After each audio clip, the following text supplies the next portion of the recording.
All right, Matt, in terms of freak fights, this is definitely one of them that's on incredibly short notice as Kenneth Bergh, and you might be familiar with him from his time in The Ultimate Fighter and Dana White's Contender Series, is now going to be taking on a possible relative unknown to a lot of UFC fans, and Jorge Gonzalez. George Street is the nickname. I don't know if he spent time in St. John's. That's an East Coast reference. Take that for what it's worth. But in terms of this fight, Kenneth Bergh was originally supposed to be taking on Timo Feich, a guy who's fought with Octagon over in Europe, which is one of those crazy promotions where you see some wild prospects coming out of there. I know David Dvorak's one of those guys recently that we've seen graduate.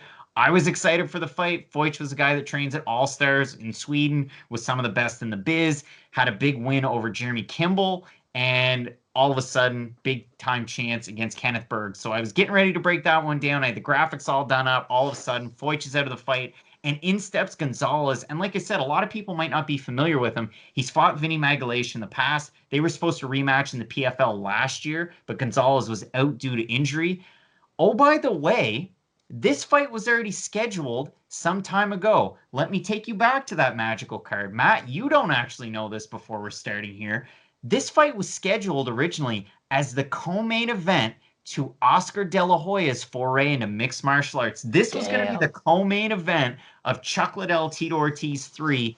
Unfortunately, Gonzalez pulled out. Bergh wanted to still take a fight. It didn't happen, but I digress. Now, for Kenneth Bergh, you've seen him with Cage Warriors. You've seen him on Contender Series. A mixed bag of results. My big fight to go back and watch, if you want a bit of a barometer on him, is the fight against Norman Paresi, a guy who was 15-4-2 at the time, but it was all the way back in 2017. It was one where he actually took on a guy that had a lot of experience, unlike his last, well, I mean, his last two fights. David Marchina, 14-19, John Schools making his pro debut. So it's really weird to try and get a read on a guy like this.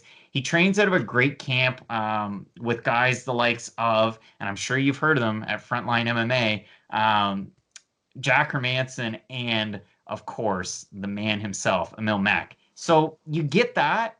Kenneth Bergh, if he's able to pressure, his striking's not terrible.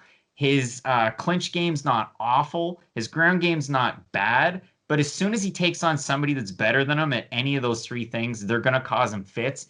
In this one, I just don't see it with Jorge Gonzalez. And Matt, I've talked enough. The last thing I want to say, the reason why Jorge Gonzalez got this shot is that at the end of June, he just signed with Dominance MMA. Hate to break it to you, but Ali Abdelaziz has a ton of fighters normally competing in the UFC, but on these Abu Dhabi cards, you're going to find a lot of them.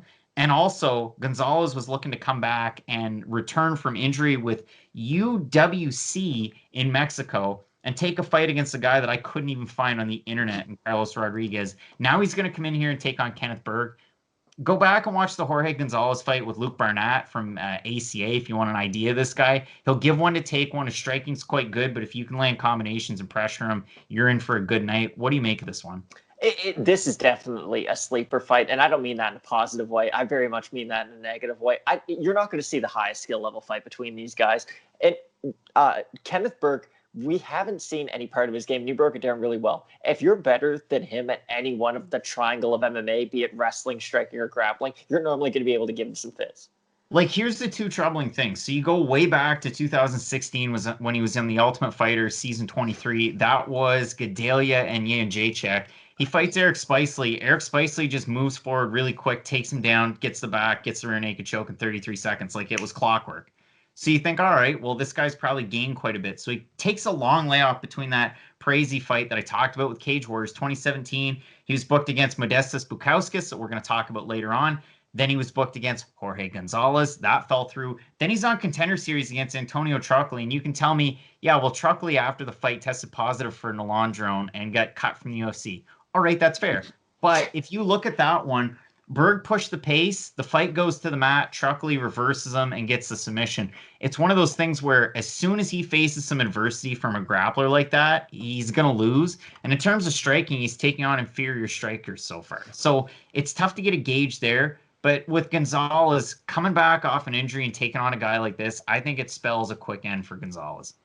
Really? See, I would honestly, Gonzalez to me is going to be able to at least give Bergh something he hasn't seen before, which is a guy with a record in front of him. And that's a lot more than can be said the other way around. I would rather you lose to good competition than beat a bunch of guys who are 0-0 and 14-19. So I'm actually going to say Jorge Gonzalez going to be able to get the dub.